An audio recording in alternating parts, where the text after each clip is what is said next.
मैं हूं योगेंद्र, आप देख रहे हैं खास खबर। और खास खबर में हम बात करेंगे मैं प्रधानमंत्री आपको लिंक नरेंद्र करता मोदी हूँ। के 3 देशों की यात्रा की। लेकिन सबसे पहले इंडोनेशिया, जो काफी महत्वपूर्ण माना जा रहा है।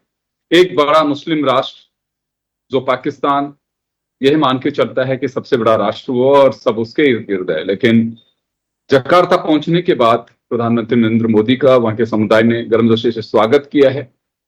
खैर, 2018 के दरमियान जब दोनों नेताओं के बीच, वहां के प्रेसिडेंट और भारत के प्रधानमंत्री के बीच जब चर्चा हुई, उसको लेकर के रक्षा समझौते, टेक्निकल माइंस, बहुत सारी चीजों पे वो लगता है कि अब काफी कुछ उसके बीच की एक्सरसाइज जो रही 8 साल की, तो मुझे लगता है कि वो काफी कुछ धरातल पे उतरती नजर आ रही है। जलडमरू जो है मलक्का, हमारा निकोबार प्रोजेक्ट है, उससे काफी प्रभावित है। और खासकर उसकी विशेषता चाइना के जो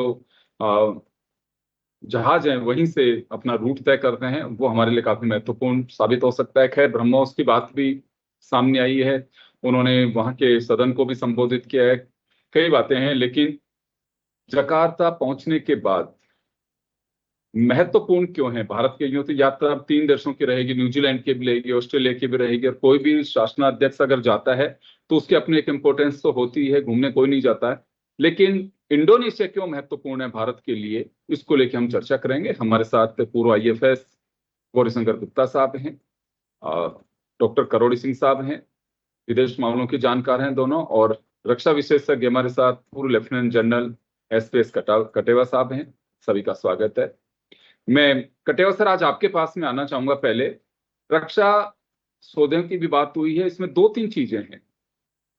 एक तो यह है कि हमारे यहाँ से एक्सपर्टीज हैं, वहां के जो कैडेट्स यानी कि सैनिक हैं उन्हें प्रशिक्षित करेंगे। साथ ही आपको ध्यान होगा कि 2018 में भी जब गए थे PM, तो वहां पे नेवी को लेकर के काफी अलर्ट किया था। एक उन्होंने अपना समुद्री निगरानी के लिए एक सेल भी बनाई थी भारत के आग्रह पर। तो ब्रह्मोस की बात भी आ रही है, या फिर ऑपरेशन सिंदूर के दरमियान जिन वेपन्स को हमने काम लिया उनको भी वो यूज कर सकते हैं, या उनको दे सकते हैं जो हमारे हैं, जिनको हम एक्सपोर्ट कर सकते हैं। तो ये यात्रा रक्षा की दृष्टि से देखें तो हम कितनी महत्वपूर्ण है। जो रक्षा सौदे हो रहे हैं उनको लेकर के टेक्निकल आदान प्रदान की भी बात है रक्षा के क्षेत्र में, वो हमारे NDA की जो एकेडमीज हैं उनको यूज कर सकते हैं, वो अपने प्रशिक्षित करा सकते हैं। तो एक महत्वपूर्ण कदम हो सकता है इसमें इंडोनेशिया के साथ में। और अगर ये होता है तो क्यों महत्वपूर्ण है? देखिए योगेंद्र जी, कोई शक नहीं है कि ये बहुत महत्वपूर्ण है, क्योंकि एक तो इंडोनेशिया कोई छोटा मोटा देश नहीं है। एक कम से कम देखिए पॉपुलेशन वाइज उसका नंबर तीसरा चौथा नंबर आता है दुनिया के अंदर, और मुस्लिम पॉपुलेशन में वो सबसे ज्यादा, अगर किसी देश में इस्लाम को फॉलो करने वाली पॉपुलेशन है वो है सबसे ज्यादा, सबसे बड़ा देश है।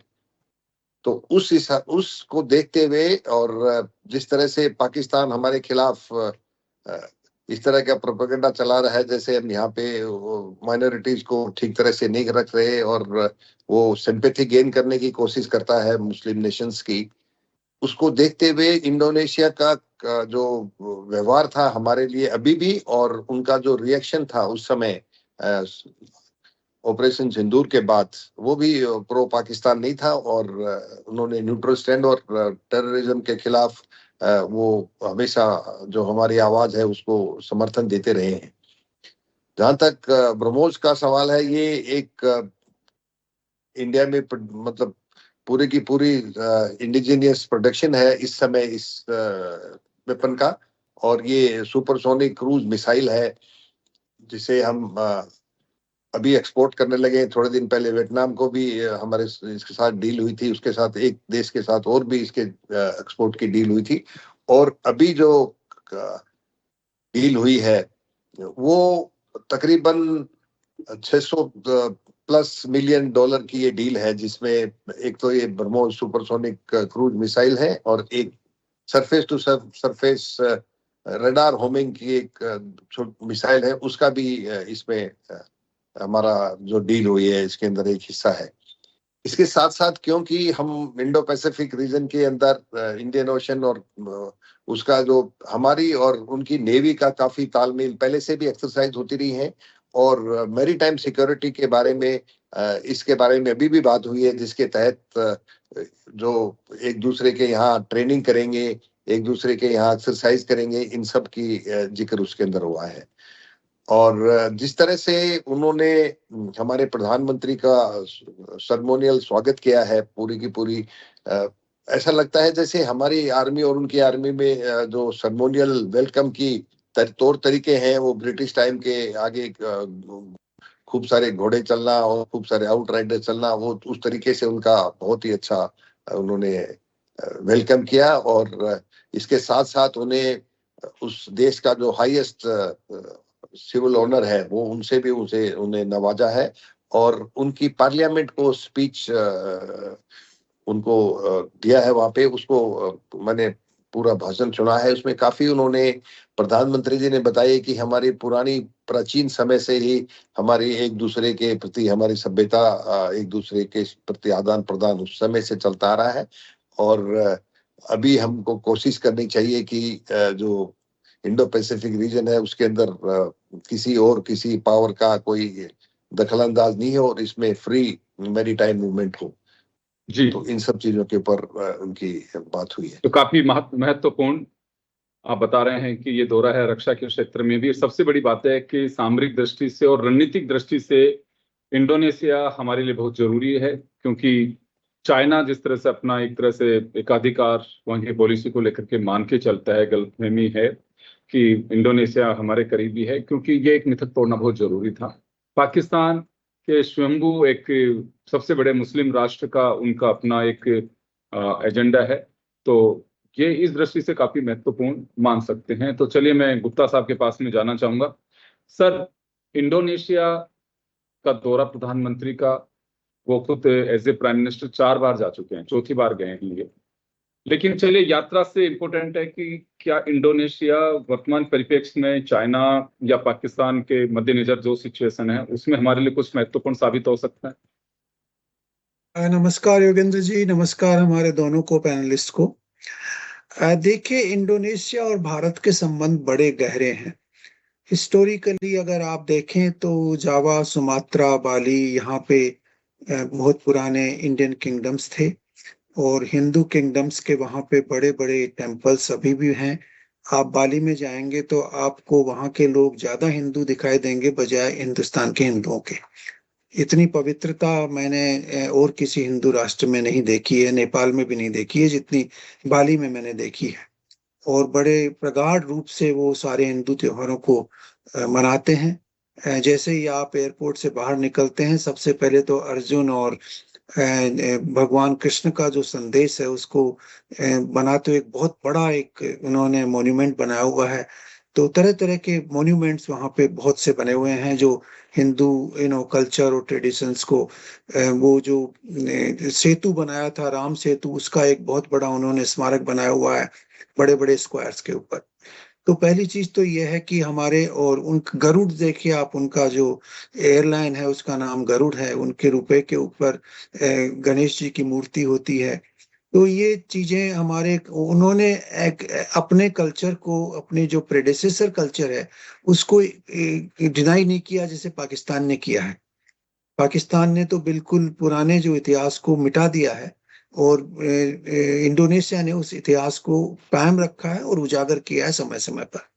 और हमारे इंडोनेशिया के बीच में सबसे बड़ी चीज ये कि किसी भी तरह की कोई विवादित स्थिति नहीं है, कोई भी तरह की।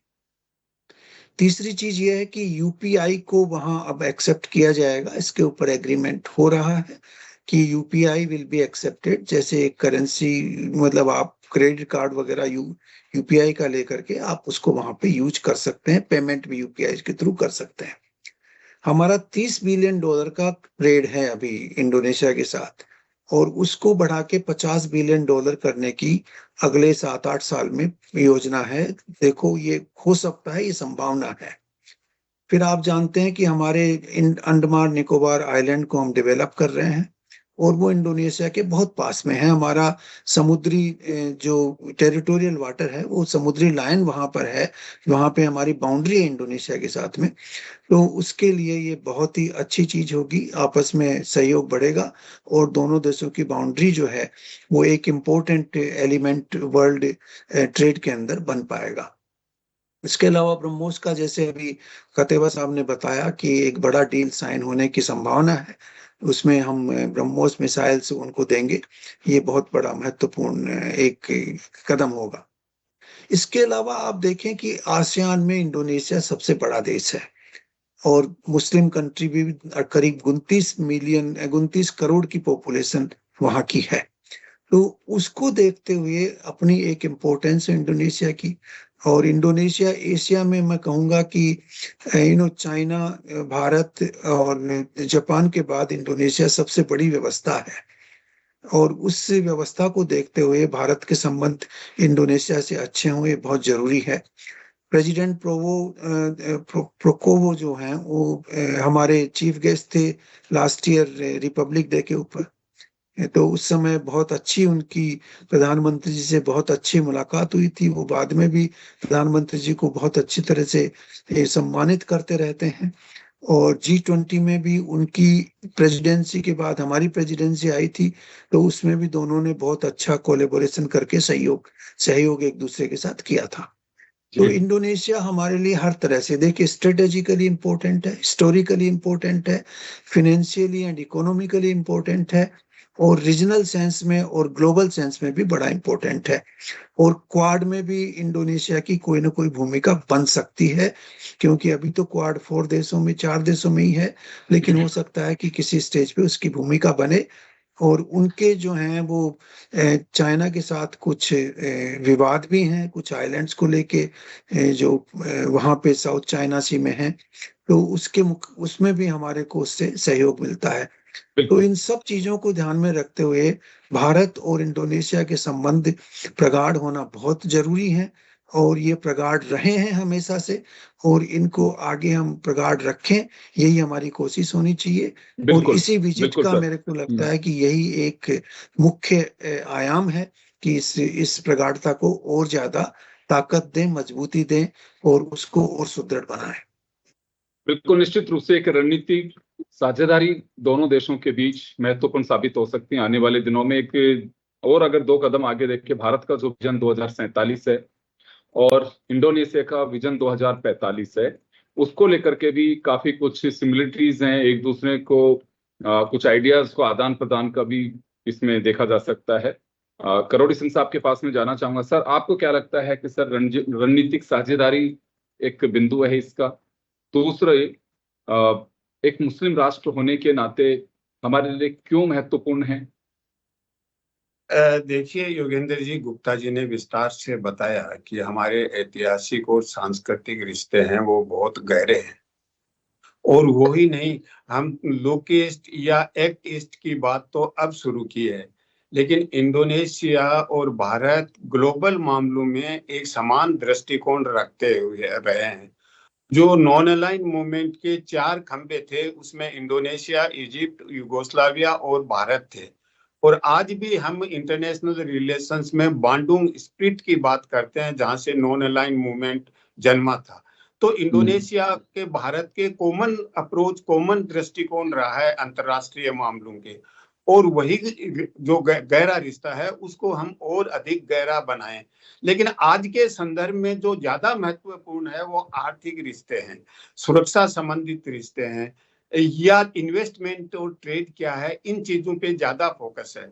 अगर उस हिसाब से भारत और इंडोनेशिया के रिश्ते हम देखें तो ट्रेड डेफिसिट बहुत है, 15 बिलियन से ज्यादा का ट्रेड डेफिसिट है इंडोनेशिया और भारत में।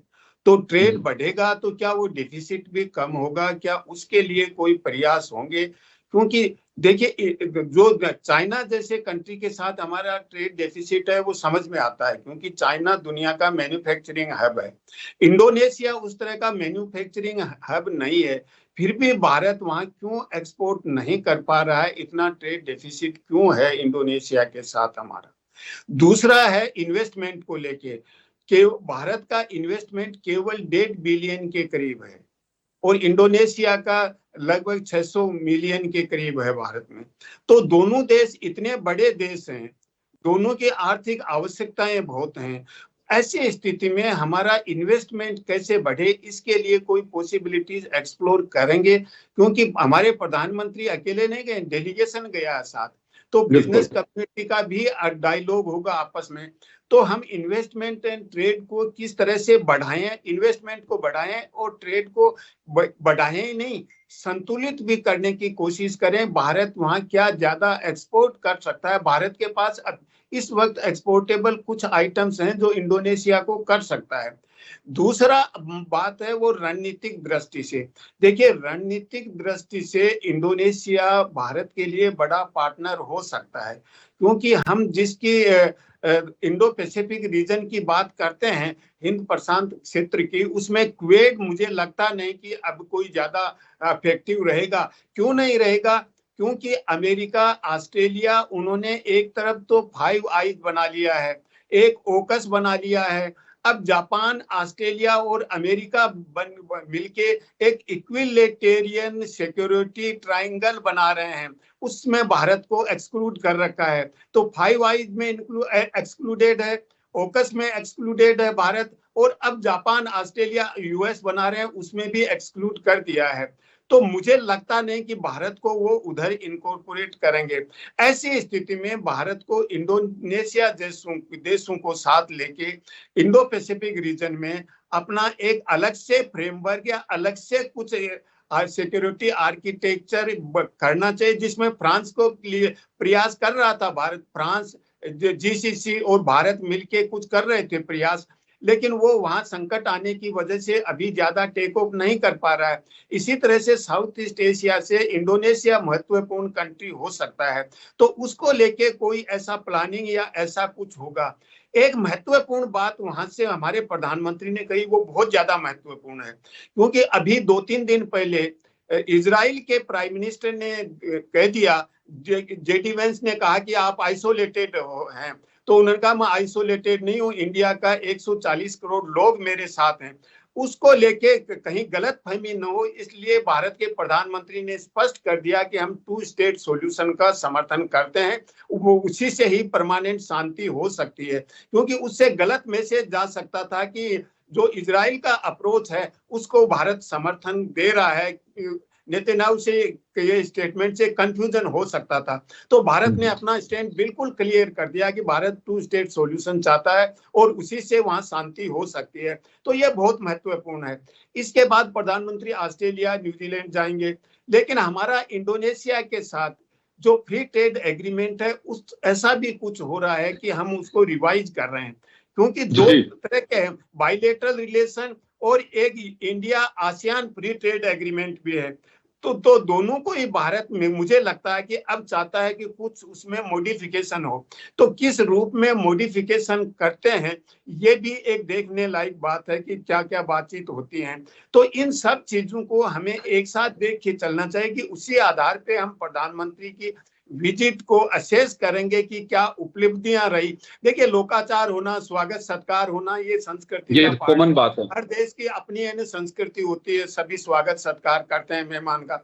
लेकिन उपलब्धियां क्या हुई जिसमें दोनों को फायदा हो। देखिए, एक को फायदा होता है वो समझौता हो ही नहीं सकता, वन साइडेड नहीं होता है। लेकिन इसमें बहुत गुंजाइश है, जैसे इन्वेस्टमेंट को लेके भी, ट्रेड एक्सपेंड करने को लेके भी, सिक्योरिटी को लेके भी बहुत ज्यादा गुंजाइश है, बहुत पोटेंशियल्स हैं। वो पोटेंशियल्स हम किस तरह से रियलाइज करते हैं प्रधानमंत्री की विजिट के साथ। ये विजिट जब कंक्लूड हो जाएगी उसके बाद, और फिर वो वास्तविक धरातल पे कब आते हैं उसके बेसिस पे हम देखेंगे। जी बिल्कुल, आप सही कह रहे हैं, क्योंकि धरातल पर आने की चीजें, संभावनाएं बहुत सारी इंडोनेशिया के साथ में। भारत और इंडोनेशिया के बीच संबंध तो है, सुधार की कोई आवश्यकता नहीं है, संबंध है उनके बरकरार है। और क्योंकि सिमिलरिटीज कई मायनों में हमारे साथ में है, वो एक सोच जो है उस तरह की भी है। लेकिन रणनीतिक साझेदारी की दृष्टि से अगर हम देखें तो काफी महत्वपूर्ण हो सकता है, जिसकी मुझे लगता है कि आवश्यकता है। कटेवा सरकारों के एक बार वापस से मैं करना चाहूंगा सर। समुद्री, जैसे अभी निकोबार प्रोजेक्ट है, भारत का काफी महत्वपूर्ण प्रोजेक्ट है। और जैसे अभी कहा भी सर ने कि इंडोनेशिया के हमारी जो समुद्री लाइन है वो काफी नजदीक से है। तो चाइना के मैक्सिमम जो जहाज हैं वो उसी से निकल करके जाते हैं, जो नाम है उसका जो वहां का जल डमरू है उसी से। तो ये एक उस दृष्टि से हम कह सकते हैं कि हमारे लिए महत्वपूर्ण दो रास्तों से है कि एक तो सुरक्षा की दृष्टि से देखें, क्योंकि दो बातें इसमें आज निकल करके आ रही हैं कि 2018 के अंदर जब प्रधानमंत्री गए थे तो उस वक्त मलक्का स्ट्रीट जो है उसको लेकर के काफी चर्चा हुई थी और एक बाकायदा एक फोर्स का गठन भी उसके बाद में किया गया। शायद पहले से हो सकता है, लेकिन भारत को काफी कुछ उससे मदद मिली है और निगरानी के लिए, समुद्री निगरानी के लिए। तो यहाँ हमें कुछ और एडिशनल एफर्ट करने होंगे कि केवल बस एक ट्रेनिंग या आदान प्रदान, क्योंकि हमारे लिए ये जलडमरू काफी महत्वपूर्ण और खासकर संभावनाएं भविष्य की जरूर तलाशी जानी चाहिए, क्योंकि जिस तरह से हॉर्मुज स्ट्रेट हुआ है, आपके पास में रास्ते और भी हो सकते हैं। तो ये जलडमरू उस दृष्टि से भी महत्वपूर्ण हो सकता है। देखिए योगेंद्र जी, जैसे अभी इस लड़ाई के बाद खास करके आप देख रहे हैं कि अमेरिका पूरी दुनिया में डोमिनेंस क्यों करता है, क्योंकि उनके जो बड़े बड़े जहाज हैं, जो बड़े बड़े शिप हैं जिसके ऊपर फाइटर एयरक्राफ्ट वहां से वो डिप्लॉय करता है, तो जगह जगह पे आकर के अभी सब जगह पे मैरीटाइम डोमिनेंस एक बहुत बड़ा एक इम्पोर्टेंट फैक्टर बन गया है। खास करके हॉर्मुज स्ट्रेट के बाद में मलक्का स्ट्रेट में भी अगर इसी तरह की रुकावट अगर वो ईरान करता रहेगा तो दूसरी जगह के ऊपर जहां जहां ये ट्रेड के जहाज जाते हैं और जहां जहां समुद्र का फैलाव कम है और वहां पर ये पूरे के पूरे देश इस तरह के अगर दखलंदाजी करेंगे तो फिर उसमें ट्रेड का मूवमेंट हो चाहे वॉरशिप का मूवमेंट हो, दोनों पे फर्क पड़ेगा।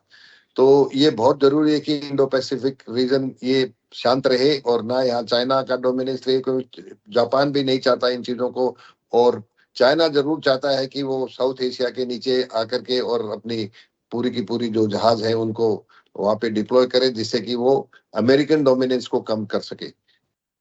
तो इस हिसाब से हमारी नेवी और उनकी नेवी के बीच में काफी एक्सरसाइजेज होती हैं, और ये जो इस तरह का दोस्ताना बात है ये आगे बढ़ाने के लिए जॉइंट एक्सरसाइजेज हैं, एक दूसरे की ट्रेनिंग है और एक दूसरे के साथ मैरीटाइम इंटेलिजेंस का शेयर करना है। ये सब बातें इस विजिट में जरूर डिस्कस हुई होंगी और इन पे आगे काम चलेगा। दो चीजें और प्रधानमंत्री जी ने जो बोली है मैं उसका जिक्र करना चाहूंगा। आज पार्लियामेंट में उन्होंने एक बहुत बड़ी बात बोली है कि भारत विकास में विश्वास करता है, विस्तारवाद में विश्वास नहीं करता है। ये एक बहुत बड़ा संदेश उन्होंने अपने नेबर्स को दिया है, जो चाइना को खास तौर से और पाकिस्तान को, जो बाउंड्री के डिस्प्यूट चल रहे हैं। तो वो बताना चाह रहे थे कि हमें दूसरे की जमीन नहीं चाहिए, हमें विस्तारवाद में विश्वास नहीं है, हमें विकास में विश्वास है। और दूसरी बात उन्होंने इंडोनेशिया और भारत की जो तुलना की, वो बोला कि डाइवर्सिटी एक, चाहे वो लैंग्वेज की डाइवर्सिटी है चाहे वो कल्चर की डाइवर्सिटी है, ये दोनों कंट्रीज के अंदर, और शुरू से ही क्योंकि ये हिंदुस्तान और इंडोनेशिया नैम और जो नॉन अलाइन मूवमेंट था शुरू से, उसके बहुत बड़े स्तंभ रहे हैं। तो उस चीज को भी उन्होंने याद दिलाया कि हम किसी भी गुट के साथ नहीं हैं, और जहां इंटरनेशनल इश्यू होती हैं वो इशू बेस्ड जो इशू होती है, मेरिट बेस्ड इशू होती है, उसके ऊपर हम इसका साथ देते हैं। और उन्होंने ये भी कहा है कि द्विपक्षीय तरीके से अगर उसको निपटाया जाए तो वो उसके पक्षधर भी हैं। ये बड़ी बात है। एक चीज और बोली जिसका भारत में बहुत उसका विवाद चलता रहता है, हमारे अपोजिशन के लोग बोलते रहते हैं अपनी ईवीएम के बारे में।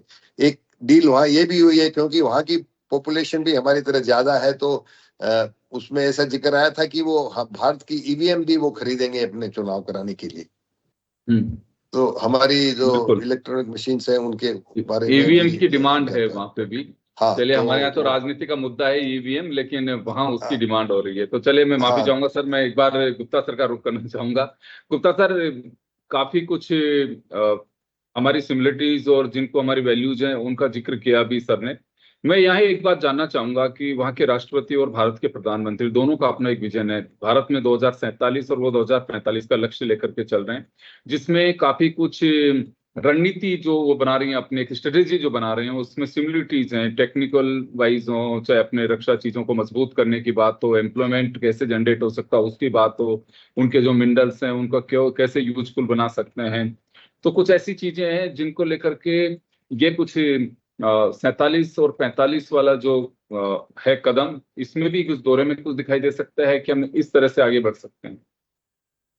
बिल्कुल योगेंद्र जी, हमारी इकोनॉमी में काफी कॉम्प्लीमेंटरिटीज हैं। मैंने इंडोनेशिया का विजिट किया हुआ है। मैं समझता हूँ कि जैसे पाम ऑयल का है, हम काफी वहां से इंपोर्ट कर रहे हैं। हमें उसको थोड़ा सोचना चाहिए कि हम उसको हमारे यहाँ तिलहन का कैसे प्रोडक्शन बढ़ाएं और पाम ऑयल का इंपोर्ट कम करें।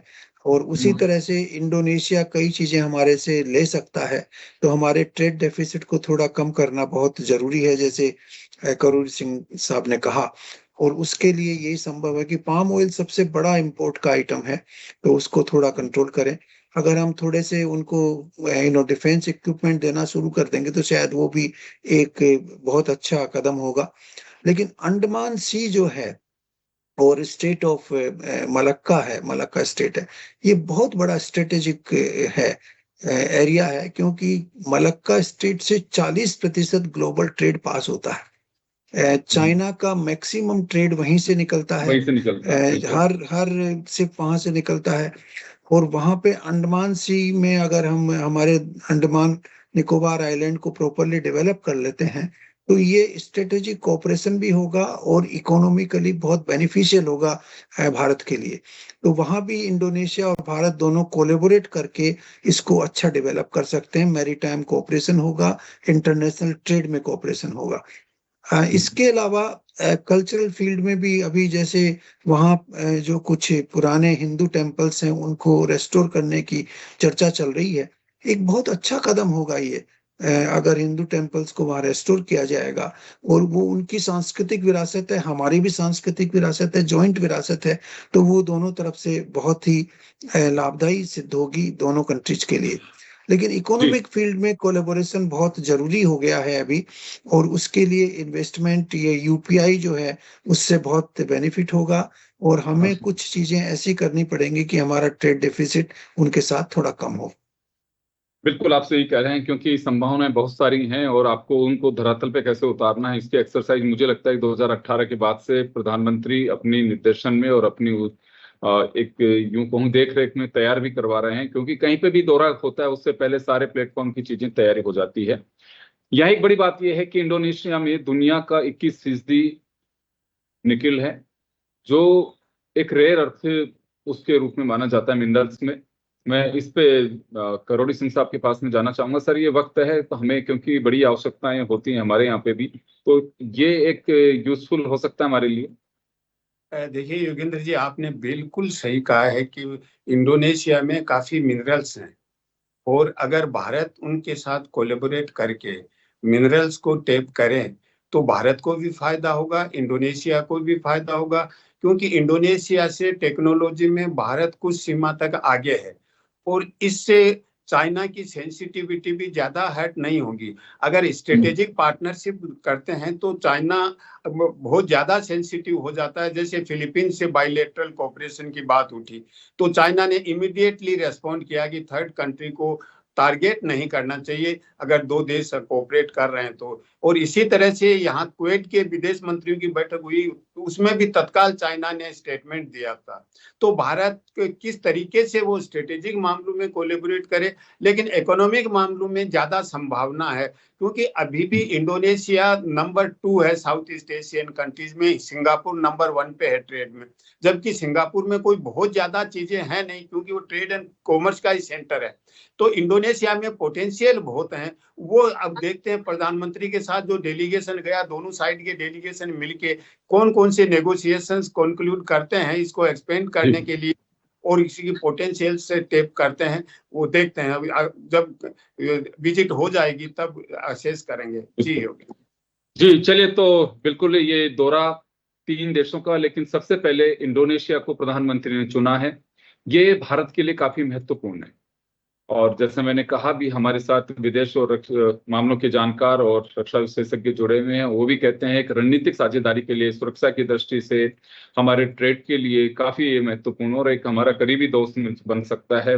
मुस्लिम राष्ट्र होने के बावजूद भी कई हमारे जो यूं कहूँ वैल्यूज हैं, उनकी वो कद्र करते हैं, जिनको हम अप्रिशिएट करते हैं। काफी सिमिलरिटीज हैं हमारी हिस्टोरिकल चीजों में हों, चाहे हमारे रिलीजियस जो वैल्यूज हैं उनको लेकर के हैं। तो इस लिहाज से काफी महत्वपूर्ण इस दौरे को कहा जा सकता है इंडोनेशिया के लिए, जो प्रधानमंत्री ने चुना है। आप सभी का बहुत बहुत शुक्रिया। खास खबर में इतना ही, दीजिए इजाजत, नमस्कार।